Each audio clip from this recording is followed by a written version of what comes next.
I'll kick off. Thanks everyone for taking the time and effort to join me for 30 minutes. I promise that I will try to keep this to the 30-minute agenda, although anyone that does know me knows that I tend to want to talk for probably 2-3 days on this subject matter, so this is quite a challenge for me.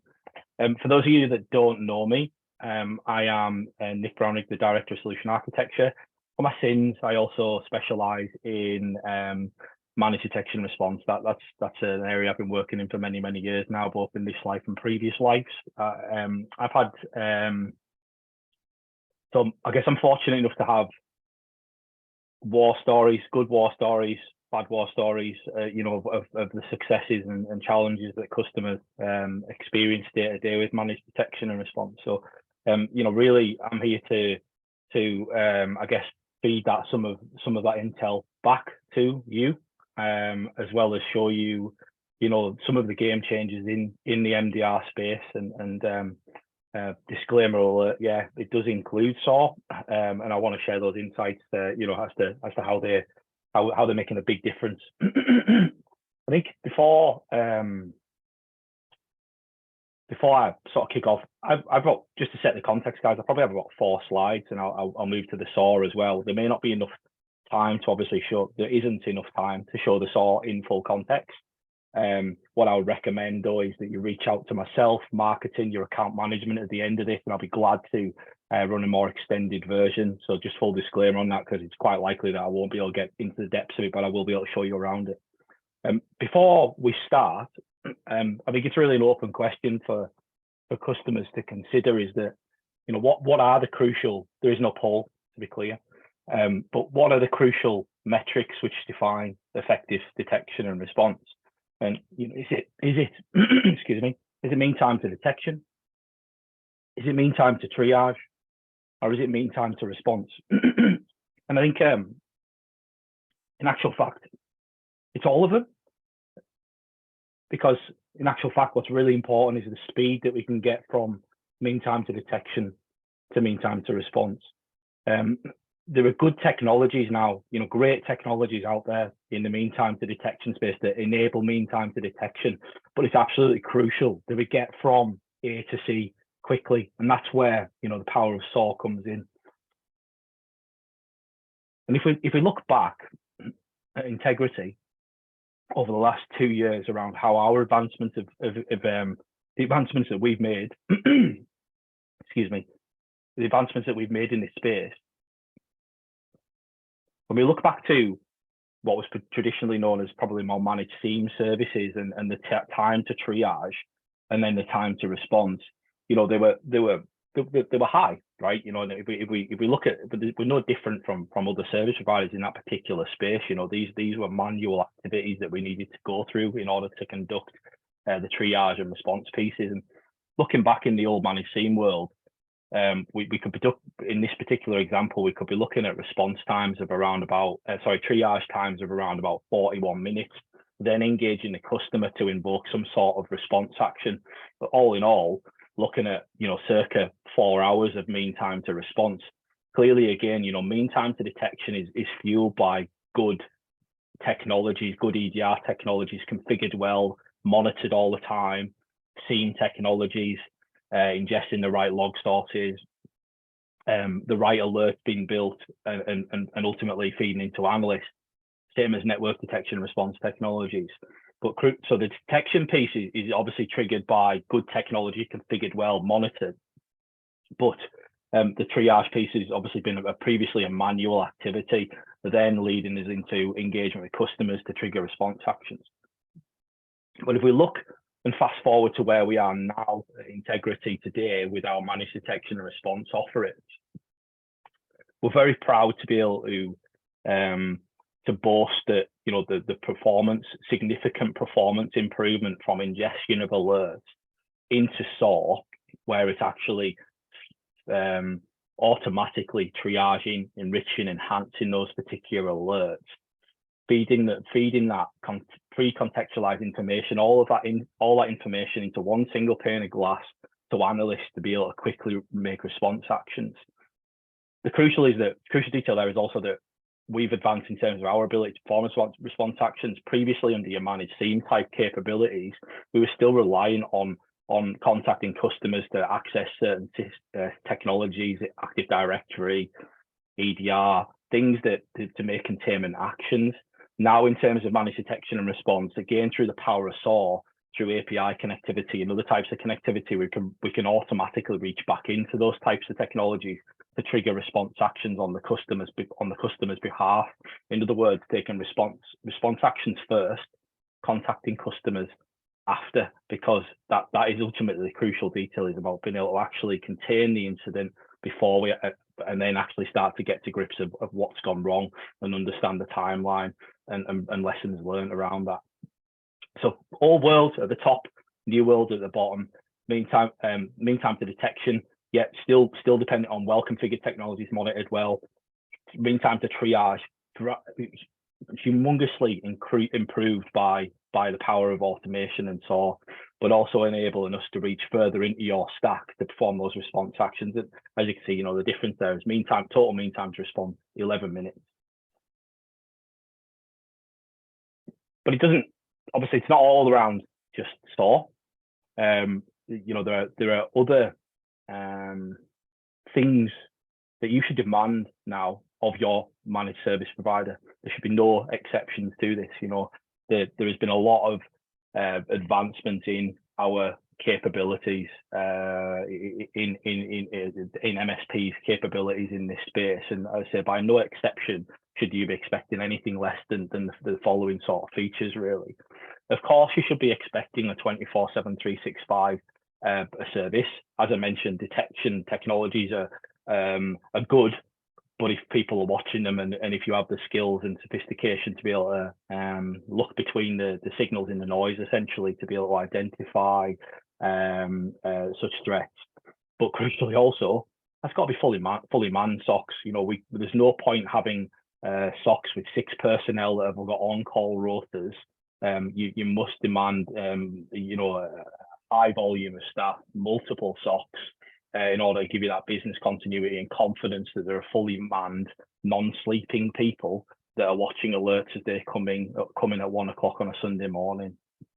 You should expect no less in that space. Agnosticity and turnkey. The MSPs may want to rip and replace technologies. We don't believe that should be the case. We believe that you should be able to sweat your existing investment in Gartner SOC visibility triad technologies, so EDRs, SIEMs, and MDR technologies. We believe that there's a commercial and technical balance to be had in the MDR service portfolio, in the MDR space, and that ultimately can involve hooking into your existing investments.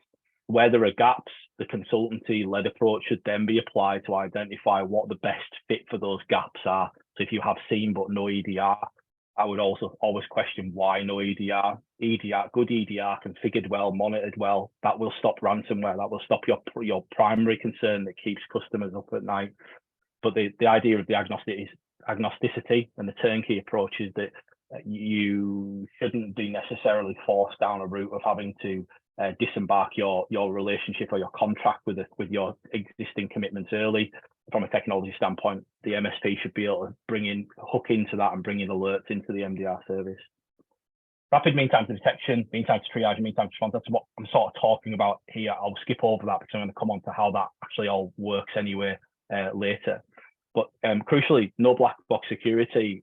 You should be expecting, when you invest your hard-earned money into an MSP, you should be expecting that the tools that are provided, whether or not we bring them or whether or not you already have them, if a provider is taking on the managed detection response functionality, you should retain visibility and access on those types of technologies, on the EDRs, on the NDRs, on the SIEM technologies, because collaboration is actually crucial to effective detection and response.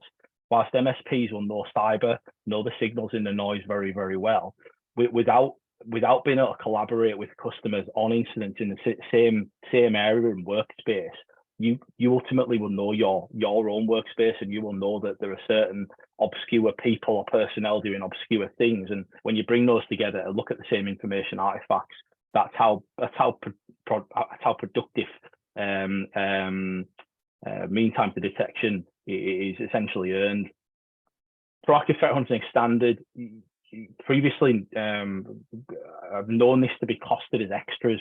You should be expecting a proactive level of service for managed detection and response in the form of threat hunting, hypothesis-based threat hunting, essentially. They should be taking industry intelligence and starting to build out hypotheses in your environment to look for indicators of compromise. Look at those signals in the noise. You should expect no less. You should also expect threat intelligence enrichment from commercial or proprietary threat enrichment type products. Vulnerability management enrichment as well. That's also crucial if you have vulnerability management technologies, Qualys, Tenable, the common ones available on the marketplace. But even so, Outpost 24, there's plenty out there. You should be expecting that to enrich and enhance the incidents and alerts that are ingested into an MDR service. And the sort of last three here can highly tunes, continuous security advisory and evolution, and efficacy measurement to a MITRE attack.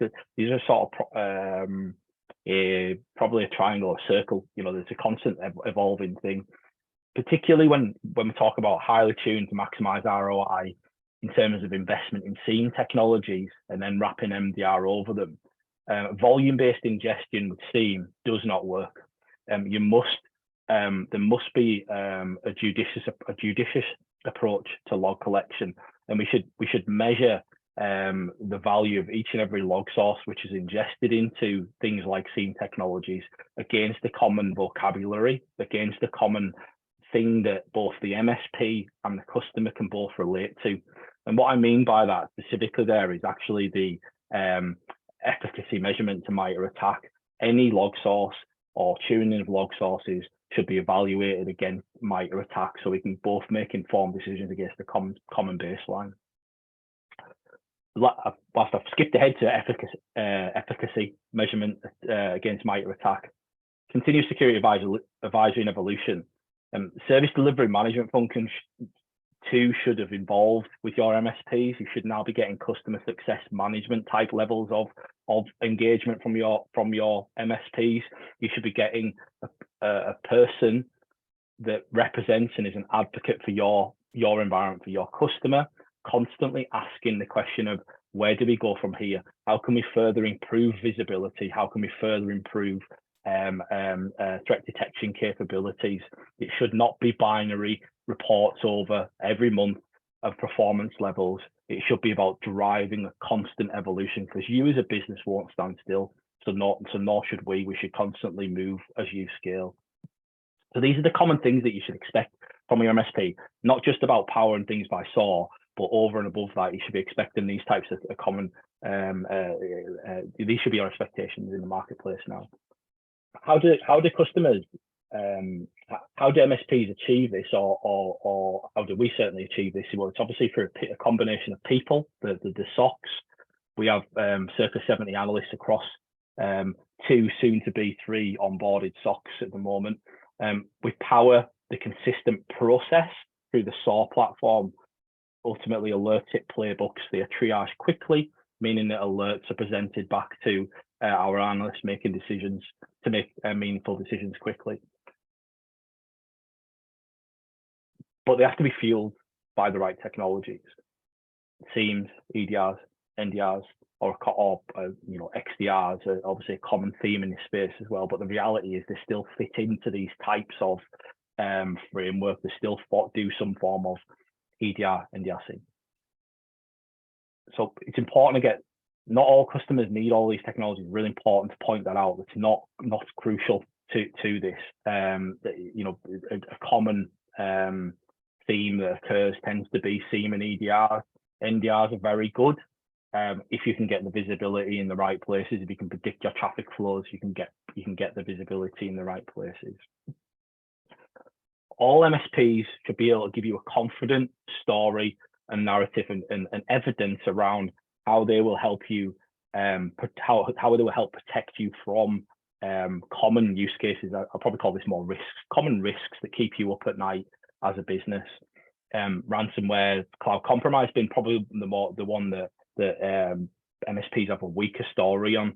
I said, and these are the types of things that should be able to give you confident, evidenced, confidence around this particular area.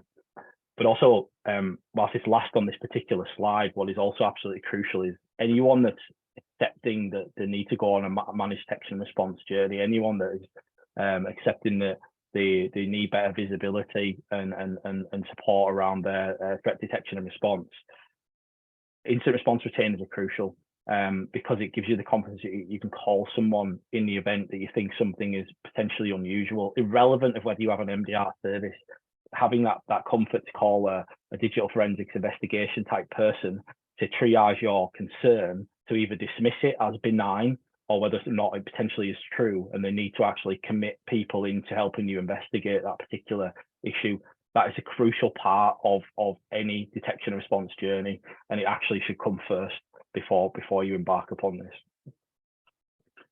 How do these components hang together in terms of what makes good MDR? This is sort of a view of our, I guess, holy grail architecture, but it's really important to mention that to repeat what I said earlier, which is that not all customers necessarily have EDR, not necessarily all customers have data security and analytics types tools, but these are types of building blocks for success. And what is, if you divide this sort of view into two halves, the right hand side represents service, the left hand side represents detection and response part of it, the technology piece of it, if you like. On the far left column, you have log sources, which commonly would fuel the SIEM where the detections are actually built. Those alerts would feed into, in our instance, the SOAR platform. If you, or as a customer, have an EDR technology as well, they are telemetry processing engines themselves that ultimately build up some form of risk score. In the simplest of terms, they are determining whether or not something is basically unusual, right? And what that will do is that will trigger an alert. Now, in the old world, what we probably would have done is we would have fed EDRs, your EPPs, your endpoint protections, your network detection and response technologies, your data security analysis technologies, if you have any of these, your identity access management type technologies. We'd have fed all of these into into SIEM. We would have fed all these into SIEM. And what that causes two things is that it's dependent on, firstly, if you're an ingestion-based consumption model, ingestion-based model, your license is going to increase. There are technologies in that SIEM space that do not have this volume-based license approach. They have asset-based license approach, but irrelevant of that, it's still really important that you put the right things into SIEM. But previously, you may have ingested EDR, NDR, data security, these types of alert generating things back into SIEM. And the reality is that there's actually no need to do that, because they've already told you there's an alert. They've already told you they've got a degree of confidence that something is bad and that you need to look at that. There's no need to double ingest that into SIEM. There is also no need therefore to build or maintain additional rules within a SIEM platform, which can have a really serious consequence to the performance, to the cost and overheads of keeping and maintaining SIEM technologies. But the concept is that logs will feed SIEM. These are alert generating things, and rather than these going to SIEM, these can feed straight into the SOAR. And the idea behind the SOAR is that they will group together alerts from different technologies that relate to entities. And what is an entity? Well, I'm an entity as a person. My laptop is an entity as a person. My IP address of my laptop is an entity. It will identify these things and say, these are related. We've had alerts from different technologies. We're going to group these together into a single incident, essentially. We're then going to enrich and enhance them, and we're then going to present the analyst with meaningful decisions to make. From the back of that, the analyst will then perform a response action, essentially, a pre-approved response action, crucially. So during onboarding of services, you should be agreeing with your MSP rules of engagement. What can that MSP take response actions on your behalf for, and what would you prefer them to contact you about? And that's a confidence thing as well that grows with the customer success management story. You may start off small, and as you grow confidence with your MSP, you may then introduce additional response actions. The theory here is that you will group alert together, triage and enrich with SOAR, present analysts with meaningful information, and they will perform response actions back to lock out AD accounts, to isolate endpoints, to add bad IPs to firewalls, to add bad URLs to proxies and things like that. These are response actions that can be performed. I can't go through all this in enough time. I can walk through this architecture in a much slower pace, but the key ask there is that you should expect that your MSP has a good roadmap for, they should already have SIEM, they should have EDR, they should have MDR, but they should also look and have data security analytics roadmap, identity access management on their roadmap, as well as other things, but feeding these into SOAR technologies. Because I'm running out of time, because I'm conscious, rather than me waffle around the slide, let me just show you this part of the jigsaw puzzle, the SOAR jigsaw part of the jigsaw puzzle here. So essentially, what you're looking at now is a demo environment, to be clear. This is essentially what our analysts use within Integrity360. And I'm just going to show you really quickly, but I would love the opportunity to present this in more detail, because I could probably dodge around this for an hour, not 4 minutes that I've probably got left here. So what you're actually looking at here is a case within the Chronicle SOAR platform. So as I mentioned, we group alerts together from different systems into single incidents, and that's what you're looking at just here right now. Is that you're looking at a phishing alert from a phishing, which has been fed from a phishing product or an email security product, and a virus found or security probably from an EDR technology, and probably a malware detection also probably from an EDR technology as well. So you've seen 3 alerts that are grouped together into one single incident, essentially. Now, I'm just picking on the virus or security found one here. As I mentioned, alerts hit playbooks. Now, what you can deduce without me clicking on every single button on this, because I haven't got time to go through that, is going to be from the yellow to this first purple. That is mean time to triage. That is squeezing the mean time to triage, which was once a manual action, right down to seconds or minutes, essentially, presenting at the purple box stage analysts with meaningful decisions to make. Ultimately, in this particular, so it's brought in all the information artifacts automatically, and to give you a different view of that particular alert, that's what it's doing here. It's showing me the entities that are related to this incident. It's interacted with CrowdStrike to pull in additional information. It's interacted with VirusTotal to validate this particular hash. It's interacted with MITRE ATT&CK, the tactic, techniques and procedures piece, giving the analyst meaningful information around this particular technique that's been employed by the adversary. It's also, in this example, allowing me to interact back into Chronicle SIEM to perform further searches. But the idea here is that would be manual. Once manual, further enrichment enhancement is now on a single pane of glass, presenting an analyst with a meaningful decision to make.